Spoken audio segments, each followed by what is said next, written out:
Oh hey, I see you've decided to answer the call for adventure. Hi, my name's Danny, and I'm an avid modern board gamer from Australia who loves sharing the passion and love for this hobby with you, my friends, and my family. And in today's video, we're going to be looking at a game, a re-implemented version of a classic game called Ethnos, now rethemed and redesigned in a 2.0 version of the game called Archeos Society. Stay with me as we explore this game further.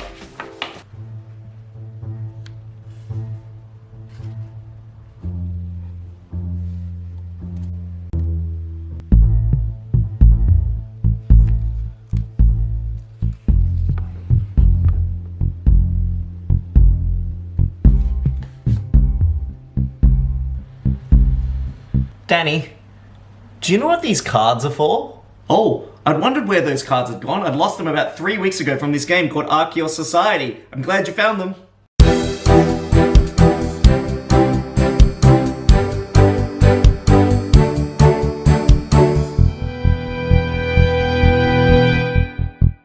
Move over, Justice League, and stand aside, Avengers. Hold onto your hats, Indiana Jones fans, as we present a new era of discovery, one assembled with different talented individuals sharing their expertise as they travel the world in a race to uncover the greatest treasures of all. Archeos Society is a modular set collection hand management game where players will be gaining cards into their hand and traveling on expeditions. At the start of each game, players will be playing with a combination of 6 out of 12 different leader roles, ranging from the photographer to the botanist and the curator. Each leader comes with a unique twist to the way expeditions or victory points are scored. The library of different expertise that you'll draw upon will vary from game to game.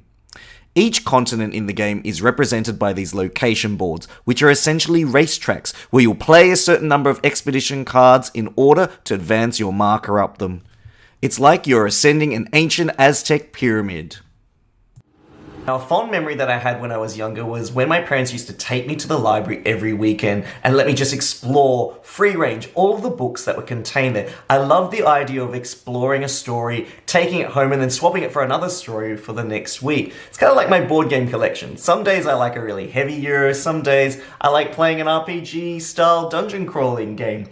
But here, Archeos Society presents you with a plethora of different leaders, from botanists to curators, and the idea that you only play with 6 of these each and every game means that the combo of different types of effects that you're going to see and how they kind of bounce off each other is going to be different every time you play. And when you marry this with the different combos of locations, you start to begin to unravel just how modular and how Lego-y this game can actually be. Across each season, players will be drawing cards, building a handful of experts in their hand, right up until they're ready to play an expedition. Players who choose to go on expedition will play a set of cards from their hand that are completely the same color or of the same leader type. Whichever the case, the expedition helps players to move their vehicle up one of the continent tracks, provided that they meet that area's requirements. There is a twist, however, to going on an expedition.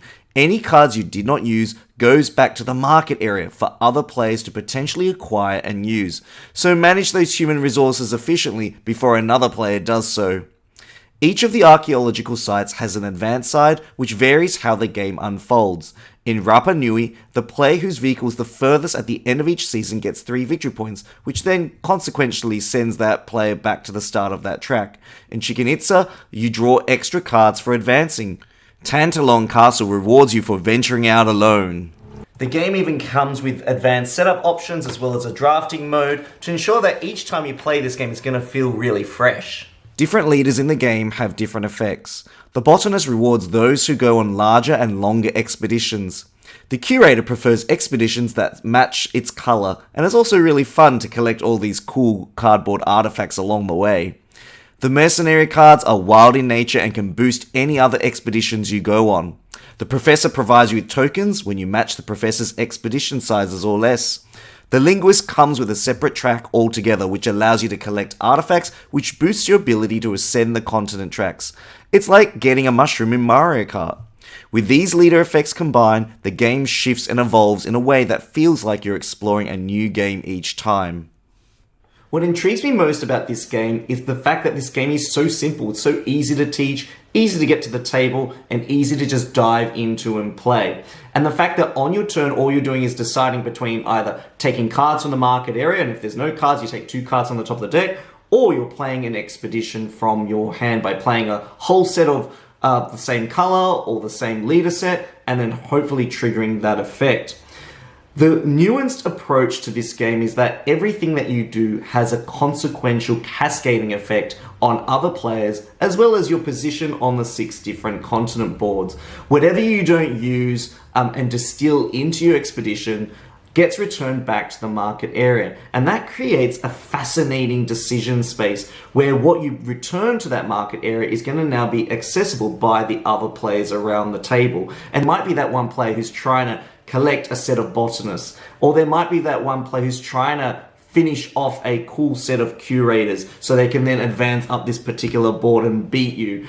There's just that kind of nice wiggle room for nuanced decision making that kind of pushes other players against you. And one of the things that I thought the game really excelled in was the use of the different leader cards. In fact, I wanted more. I loved the asymmetrical nature of each of the leader effects. The fact that there was one leader which acted all as wild cards. So that meant that you could use that leader to fulfill a color or a symbol to help boost your expedition size. There's even a leader that has you racing, across an archaeology track, or even gathering artifacts based on the colors that you play.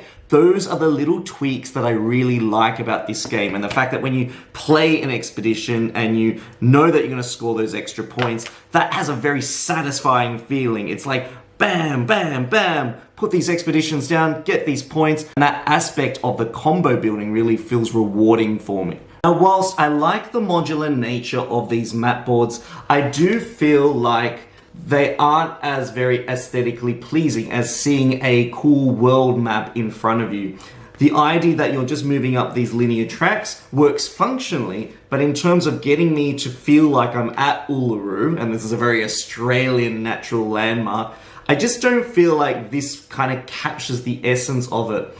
I think that there could have been something a little bit more different done to the graphic design. So whilst keeping the game modular, maybe these could have all been pieces of a map that connect together like a jigsaw puzzle. And I think that's probably where the game feels a little bit disconnected for me, where when I'm going to this location, I don't really feel like I'm going to that location. And I know Uluru is such a beautiful and very sacred monument in terms of Australia's history. When I play this particular location, I don't really feel like I'm going there. And that's what I feel like that's what this game is missing. That sense that you are visiting that place. And I know, at least with the original map in Ethnos, the fact that it was shaped like a world map meant that you at least symbolically, metaphorically felt like you were going there. When it comes to playing Archeos Society, if you've never played Ethnos or you're never heard of Ethnos, you might be thinking throughout this video, what on earth is Danny talking about? Well, then maybe this is a great game for your collection. It definitely is a great intro game into modern Euros. It has some really cool tense elements, and the variability in this game is astounding. Just the combos of different cards and different locations and how they work together to make the game feel fresh is actually quite excellent, especially if you're new to board gaming. If you're a fan of Ethnos, you might be feeling a little bit disconnected from this theme and the aesthetics of this actual game. Even down to the colors of the different vehicle pieces, there's this one brown balloon that literally, as soon as you place it onto the location board, it literally disappears from sight. Same thing with this black battleship. I was kind of hoping that maybe they would have chosen some more vibrant colors for these vehicles. So at its core, the mechanisms of this game are really well oiled and well connected and well thought out. I feel like the dressings of this game could have been a little bit more elevated. And so in saying that, my verdict for this game would be a 7 out of 10. I really enjoy the mechanics of the game and the card play. I just wish the aesthetics of the game felt a little bit more cohesive and immersed me more in this archaeological expedition theme. Now, if you really found these videos super helpful, please consider giving me a like and subscribing to my channel. I would absolutely appreciate it. And I just want to say a huge thank you to all the people supporting me on Patreon. And if you want to be a Patreon supporter, head over to my Patreon page and join there. If you really enjoy my videos, please consider checking out the rest of the videos on my channel. This is Danny signing out. I hope your next game is an amazing one. Goodbye.